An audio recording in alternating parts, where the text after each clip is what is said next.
নমস্কার বন্ধুরা, সুমির হেসেলে আপনাদের সবাইকে স্বাগত। জানি আমাদের পশ্চিমবঙ্গের এই মুহূর্তে যে অবস্থা, তাতে আমরা কেউই ভালো নেই।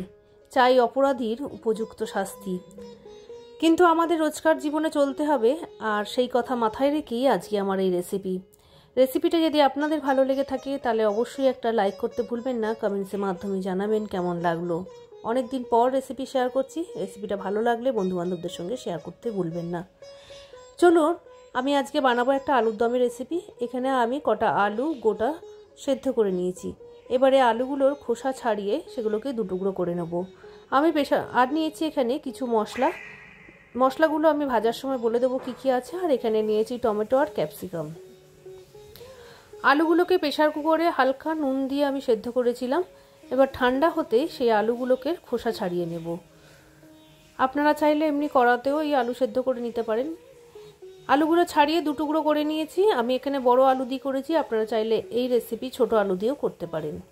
এবারে এখানে আমি একটু কাজু বাদাম নিয়ে নিয়েছি। এখানে ভাঙা কাজু নিয়েছি 10-12টার মতো, আর 2 টেবিল চামচ টক দই, জল ঝরানো টক দই নিয়েছি। আর নিয়েছি 1 চামচ চাল মগজ। সমস্ত কিছুকে দিয়ে একটা মিহি পেস্ট তৈরি করে নেব। গোটা কাজু নিলে সেক্ষেত্রে কাজুর পরিমাণটা একটু কম নেবেন। এবারে একটা গুঁড়ো মশলা তৈরি করে নেব। তার জন্য 3টে শুকনো লঙ্কা, অল্প জিরে, মৌরি, ধনে, এলাচ, লবঙ্গ, দারচিনি আর গোলমরিচ সমস্ত কিছুকে একটু হালকা করে ড্রাই রোস্ট করে গুঁড়ো করে নেব। মশলার পরিমাণটা এখানে 1/2 চামচ করে সব কিছু দিয়েছি। আলুর দমের পরিমাণের উপর আপনারা মশলাটা কম বেশি করে নেবেন। আর এলাচ এখানে আমি 4টে দিয়েছি, 3টে শুকনো লঙ্কা, 1/2 ইঞ্চির মতো দারচিনি, 3-4টে লবঙ্গ দিয়েছি।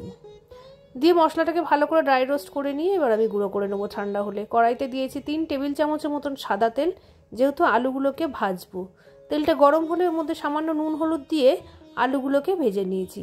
খুব বেশি লালচে করে ভাজতে হবে না, জাস্ট উল্টে পাল্টে একটু গোল্ডেন কোটিং যখন আলুটা হবে সেই পর্যন্ত ভেজে নেব। গ্যাসটাকে সিম রেখেই এবং খুব সাবধানে আলুগুলোকে ভেজে নিতে হবে, যেহেতু সিদ্ধ আলু বেশি করে নাড়াচাড়া করলে ভেঙে যাওয়ার সম্ভাবনা, তাই চেষ্টা করবেন খুব সাবধানে হালকা হাতে আলুগুলোকে ভেজে তুলে নিতে। আলুগুলো ভেজে তুলে নেওয়া হয়ে গেলে কড়াইতে তেলের পরিমাণটা একটু কমিয়ে দিয়ে 1 চামচের মতন রেখেছি।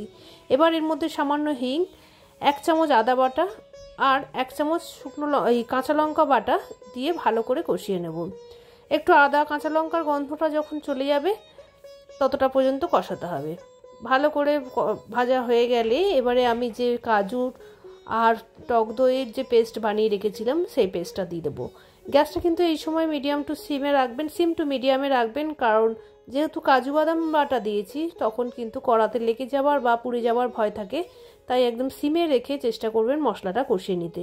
মশলা কষানোর সময় মিক্সির বাটি ধোয়া জল অল্প অল্প করে দিতে হবে। মশলা কষানোর সময় যে কোনো রান্নার ক্ষেত্রে একটু অল্প অল্প করে জল দিয়ে যদি মশলা কষান, সেই তরকারির স্বাদ কিন্তু অনেক গুণ ভালো হয়। ভালো করে টক দইয়ের পেস্টটাকে কষিয়ে নেওয়ার পরে এর মধ্যে যে ভেজে রাখা মশলাটা গুঁড়ো করে নিয়েছি তার থেকে দিয়ে দিয়েছি 2 টেবিল চামচ। ভালো করে মশলা দিয়ে কষিয়ে নেব।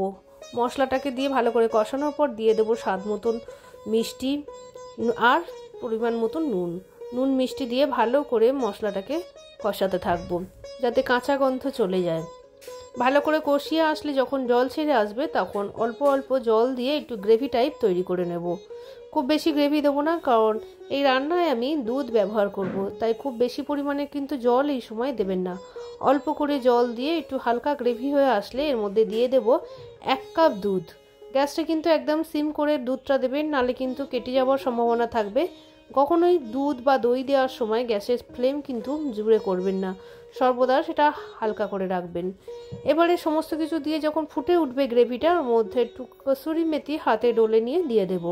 খুব সামান্য কসুরি মেথি, এখানে 1/2 চামচের মতন কসুরি মেথি আমি ব্যবহার করেছি। ভালো করে ফুটে উঠলে ভেজে রাখা আলুগুলোকে দিয়ে মশলার সঙ্গে কষিয়ে নেব। একটু ঝোলঝোল গ্রেভির মধ্যে ফুটিয়ে নেব, কষানো তো নয়, যাতে আলুগুলোর মধ্যে গ্রেভিটাও ভালো করে নুন মশলা গ্রেভি ভালোভাবে ঢুকে যায়। এবারে অন্য একটা জায়গায় ভালো করে এইটা আলুটা ফুটতে থাকুক। এবারে অন্য একটা পাত্রে আমি 2 টেবিল চামচ বাটার দিয়েছি। বাটারটা হালকা গরম হলে এর মধ্যে আমি দিয়ে দেব কেটে রাখা টমেটো আর ক্যাপসিকামটাকে হালকা করে একটু 2-3 সেকেন্ডের জন্য সতে করে নেব। খুব বেশি ভাজবেন না, কিন্তু খুব বেশি ভাজলে কী হবে না, ক্যাপসিকামটা নরম হয়ে গেলে কিন্তু এই আলুর দম খেতে ভালো লাগবে না। তাই হালকা করে নাড়াচাড়া করে নিতে হবে। এদিকে আলুর দমটা বেশ ফুটে ফুটে ঘন হয়ে এসছে, আলুর মধ্যে বেশ ভালোভাবে নুন মশলা ঢুকে গেছে, বেশ অনেকটাই ঘন হয়ে এসছে। এই অবস্থায় ভেজে রাখা ক্যাপসিকাম আর টমেটোটা দিয়ে ভালো করে মিশিয়ে নিতে হবে।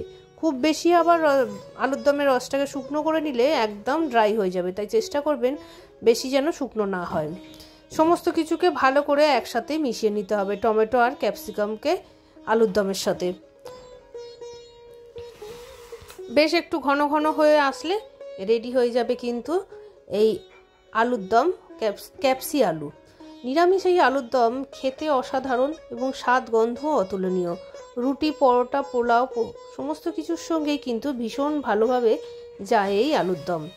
গরম গরম এই আলুর দম ফুটে উঠলে স্ট্যান্ডিং টাইমে রেখে দেবো বেশ কিছুক্ষণ। আলুর মধ্যে সমস্ত কিছুর ভালো সেন্টার চলে আসবে, ক্যাপসিকাম, মশলা সমস্ত কিছু। এবার এটাকে গরম গরম পরোটার সঙ্গে আমি সার্ভ করব।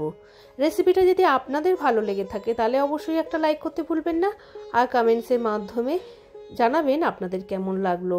আপনি যদি আমার নতুন বন্ধু হয়ে থাকেন, চ্যানেলটিকে সাবস্ক্রাইব করে পাশে বেল আইকনটিকে অবশ্যই ক্লিক করে দেবেন এই ধরনের নিত্য নতুন রান্নার রেসিপি পেতে। আজকের মতন এতটাই, পরবর্তী আবার কোনো ভালো রান্নার রেসিপি নিয়ে হাজির হব। সবাই খুব ভালো থাকবেন, সাবধানে থাকবেন।